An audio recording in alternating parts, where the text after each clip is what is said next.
PU Singh institute में आपका स्वागत है और आज का क्लास है एनसीईआरटी एक्सरसाइज 1.2। इसमें क्वेश्चन नंबर 1 है, निम्नलिखित संख्याओं को अभाज्य गुणनखंडों के रूप में व्यक्त कीजिए। और पहला नंबर क्वेश्चन है आपका 140 और इसका अभाज्य गुणनखंड करेंगे। इस तरह से अभाज्य गुणनखंड का अर्थ होता है अभाज्य संख्याओं के गुणनफल के रूप में व्यक्त करना। अभाज्य गुणनखंड का अर्थ होता है अभाज्य संख्याओं के गुणनफल के रूप में व्यक्त करना कहलाता है अभाज्य गुणनखंड। अब इसमें अभाज्य संख्याओं को देखेंगे। सबसे छोटी अभाज्य संख्या किससे डिवाइड होती है? तो पहला नंबर ये 2 से डिवाइड हो जाता है।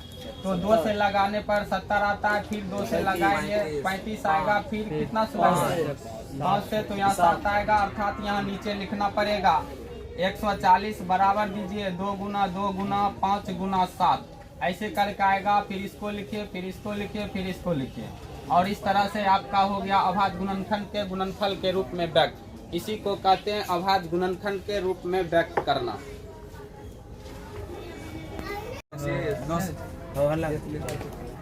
आपका दूसरा नंबर क्वेश्चन है, पूर्णांक के निम्नलिखित युग्मों के एचसीएफ और एलसीएम ज्ञात कीजिए। एचसीएफ और एलसीएम ज्ञात कीजिए तथा उसके इस संख्याओं का यह जांच करना है कि दो संख्याओं का गुणनफल बराबर एचसीएफ गुना एलसीएम होता है। तो आपका कोई भी क्वेश्चन दिया हुआ रहे, आप 2 नंबर क्वेश्चन है, पूर्णांक के निम्नलिखित युग्मों के एचसीएफ और एलसीएम ज्ञात कीजिए तथा इसकी जांच कीजिए कि दो संख्याओं का गुणनफल बराबर एचसीएफ गुना एलसीएम। तो अब पहला क्वेश्चन है आपका 26 और कितना है 91। तो इसका अभाज्य गुणनखंड पहले कीजिएगा ऐसे करके, कितना से लगाए 2 से, कितना आएगा? अब लगेगा नहीं लगेगा, और फिर 91 का करेंगे, कितना से लगेगा 7 से, यहाँ कितना आएगा 13। तो दोनों को लिखिए, 26 बराबर हो जाएगा आपका 2 गुना 13, ये होगा 91 बराबर 7 गुना 13। एचसीएफ में होता क्या है, इसको जो दोनों में मिल रहा है, जो उभयनिष्ठ आता है उसी को लेते हैं, बिना उभयनिष्ठ वाला को एचसीएफ में नहीं लेते हैं। और जो दोनों में मिलेगा घात के रूप में रहेगा तो अधिकतम घात वाला को लेगा, न्यूनतम घात वाले को लेगा एचसीएफ में। जो दोनों में मिल रहा है और घात के रूप में, जिस तरह से यह है 2 पावर 3 है, एक तो है 2 पावर 2, ये दोनों संख्याओं का कहेगा एचसीएफ निकालने, तो इसमें न्यूनतम घात 2 पर पावर 2 है, तो इसका एचसीएफ हो जाएगा कितना 4 हो जाएगा, ये दोनों का करने पर। तो इसी तरह से यदि घात के रूप में दिया हुआ 2 संख्याओं रहे तो उसका एचसीएफ करेंगे, तो न्यूनतम घात वाला संख्या क्या हो जाएगा, एचसीएफ हो जाएगा। अब आपका इसमें देखो दोनों में क्या उभयनिष्ठ आ रहा है 13, तो एचसीएफ कितना आ जाएगा 13। इसी तरह से आपका ये दोनों क्वेश्चन भी हल हो जाएगा। कहिएगा तो करके दिखाएंगे, नहीं तो एक तो हल करके अभी फटाक से दिखा दो, फटाक करो। तो एचसीएफ के बाद कहता है एचसीएफ और एलसीएम ज्ञात कीजिए। तो एचसीएफ तो ज्ञात कर लिए और एलसीएम बराबर अब हो जाएगा आपका, पहले जो मिल रहा है उसको ले लो, 13 गुना जो नहीं मिल रहा है उसको भी लेगा, 2 गुना हो जाएगा 7, ये हो जाएगा 63 91, 91 दूनी कितना हो जाएगा 182।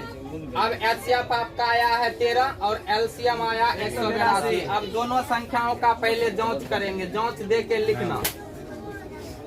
दोनों संख्याओं का पहले गुणनफल करना, दोनों संख्याओं का गुणनफल,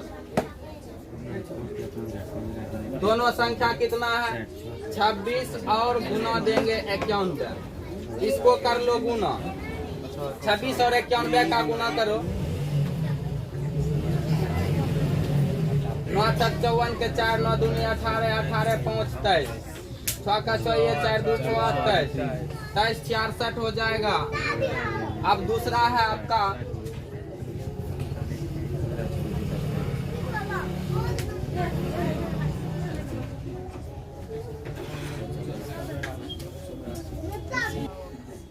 गुना एलसीएम बराबर एचसीएफ कितना आया है 13 गुना एलसीएम 182, इसका गुना करो, 13 दूनी 26 के 6 और 13 8 104, 104 2 हो जाएगा 6, बाकी बच जाएगा 106, 13 8 104 2 106, बाकी 10, 13 10 हो जाएगा 23। अब देखो ये बराबर आया कि नहीं दोनों, तब लिखेगा आता है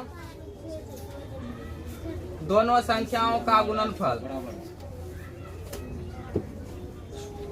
का गुणनफल बराबर HCF गुना LCM। देखिए यहाँ पर नीचे में दे देना कॉलम में प्रूव्ड।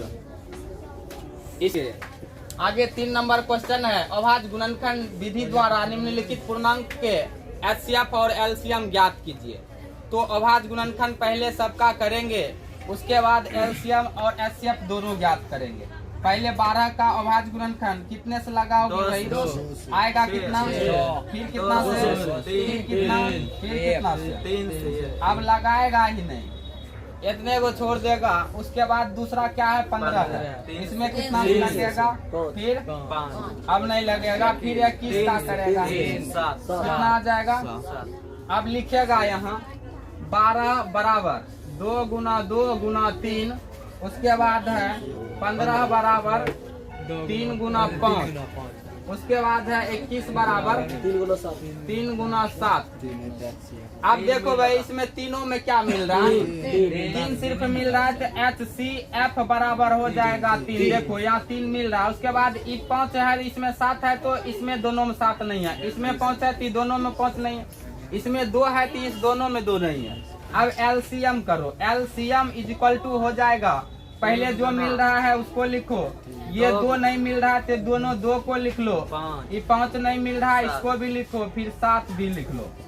अब इस सब को गुना करेगा। 2 दूनी 4, 4 5 20, 20 या 60, 6 से 42 हो जाएगा 420। इस तरह से आपका आंसर हो गया। और भी कहेगा इसमें से तो हल कर देंगे। देखो 4 नंबर क्वेश्चन है, HCF ऑफ 306 और 657 का कितना दिया हुआ है? 9 दिया। इसका मतलब है कि 306 और 657 का HCF कितना है? 9 है। और क्या ज्ञात करना है? LCM। तो LCM बराबर फॉर्मूला हो जाएगा, LCM बराबर जो दोनों संख्या है उसका गुना कर देना। 306 और गुना में दे देना 657। किसके तहत? फॉर्मूला के तहत।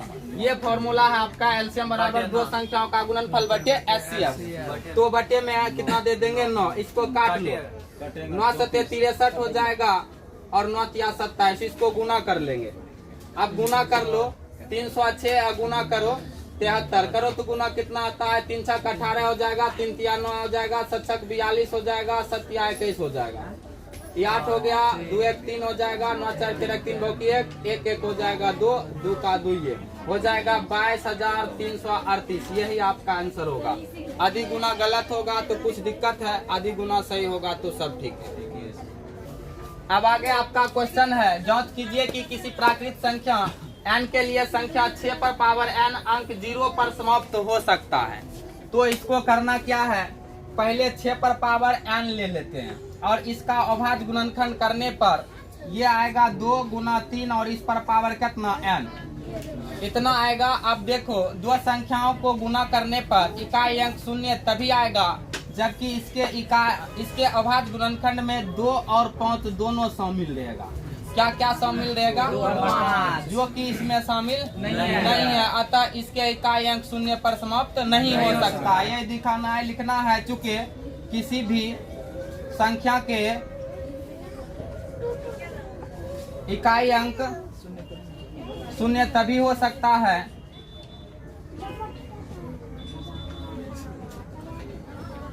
जबकि उस संख्या के अभाज्य गुणनखंड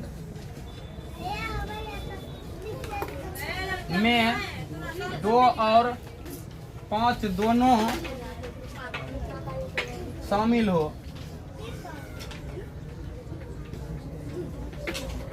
परंतु जबकि इसमें 2 तो है पर 5 नहीं है, इसीलिए 6 पर पावर n का इकाई अंक 0 नहीं हो सकता है।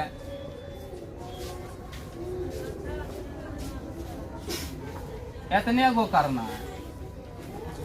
और अभाज्य संख्याओं के बारे में तुम लोग पढ़ा होगा। भाज्य संख्या किसे कहते हैं? भाज्य संख्या किसे कहते उसको भाग देता है। हैं? दूस भाग लगा रहे हैं। भाग लगता किसी भी से। किसी भी संख्या देखो से भाग लगता है। वैसी संख्या जिसके सिर्फ 2 गुणनखंड होंगे वो होंगे अभाज्य गुणनखंड, जिसके 2 से अधिक गुणनखंड होंगे वो होंगे अभाज्य नहीं भाज्य होंगे, जिसके 2 से अधिक गुणनखंड होते हैं वह भाज्य संख्या होते हैं, और जिसके सिर्फ और सिर्फ 2 गुणनखंड होंगे वह अभाज्य संख्या होंगे। जैसे हम देखो पूछ देगा सबसे छोटी अभाज्य संख्या क्या होगा, तो सबसे छोटी अभाज्य संख्या 2 होता है। क्या गा सर ये क्यों नहीं होता है? एक को जो है स्पेशल नंबर में रखा गया है, ये आपका सम विषम में विषम हो जाता है, लेकिन भाज्य अभाज्य से ये बहुत अलग है, क्योंकि इसका सिर्फ और सिर्फ एक गुणनखंड है और वो भी स्वयं है। एक भी लेगा और स्वयं भी लेगा तो एक ही हो जाएगा, इसलिए 2 गुणनखंड वाले संख्या आपका हो जाता है अभाज्य संख्या, और 2 से अधिक गुणनखंड वाले संख्या हो जाता है भाज्य संख्या।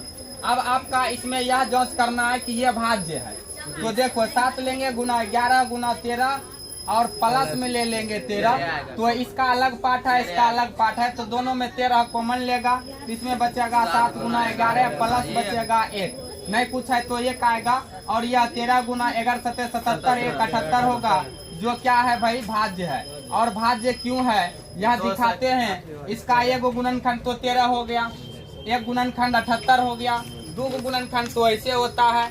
एक दोनों संख्या को गुना करने पर वह संख्या होगा, 3 गो गुणनखंड हुआ, एक तो सभी के गुणनखंड होते हैं। एक जो है ना दुनिया में जितना संख्या है उस सब का गुणनखंड होता है, इसीलिए एक को स्पेशल नंबर के अंतर्गत रखा जाता है।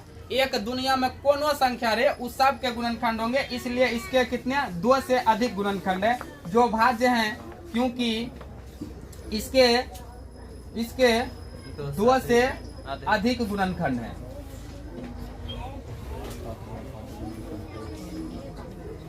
सेम उसी प्रकार से उसको लेंगे 7 गुना 6 गुना 5 गुना 4 गुना 3 गुना 2 गुना 1 और प्लस में है 5। इसमें देखो ये अलग टर्म बनाओ, इधर अलग, दोनों में 5 कॉमन लेगा, इसमें बचेगा 7 गुना 6 गुना 4 गुना 3 गुना 2 और प्लस में बचेगा 1, ये हो जाएगा 5। इस सबको गुना करो, 7 42 होगा, 4 तिया 12 दूनी 24 होगा, और 42 गुना 24 कर लेंगे। वो अभी बाद में जोड़ना, पहले जोड़ देगा गड़बड़ा जाएगा। 4 दूनी 8 4 चौके 16, 2 दूनी 4 हो जाएगा, 2 चौक 8 हो जाएगा। जब ये 8 काटो 6 4 10 के 0 बाकी 1 8 1 9 1 10, ये हो जाएगा 5 गुना 1008, 1009 हो जाएगा, जो क्या है भाई भाज्य संख्या है। क्या भाज्य क्यों है तो यह भी दिखाते हैं।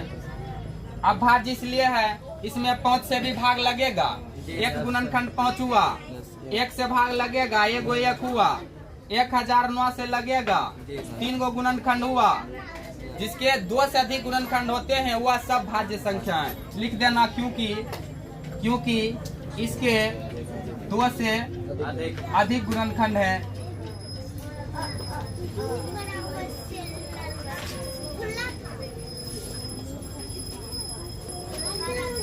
क्वेश्चन कह रहा है किसी खेल के मैदान में चारों ओर एक वृत्ताकार पथ है, इस मैदान के एक चक्कर लगाने में सोनिया को 18 मिनट लगते हैं, जबकि इसी मैदान का एक चक्कर लगाने में रवि को 12 मिनट लगते हैं। मान लीजिए कि वे दोनों एक ही स्थान पर एक ही समय चलना प्रारंभ करके एक ही दिशा में चलते हैं, तो कितने समय बाद वे पुनः प्रारंभिक स्थान पर पहुंचेंगे।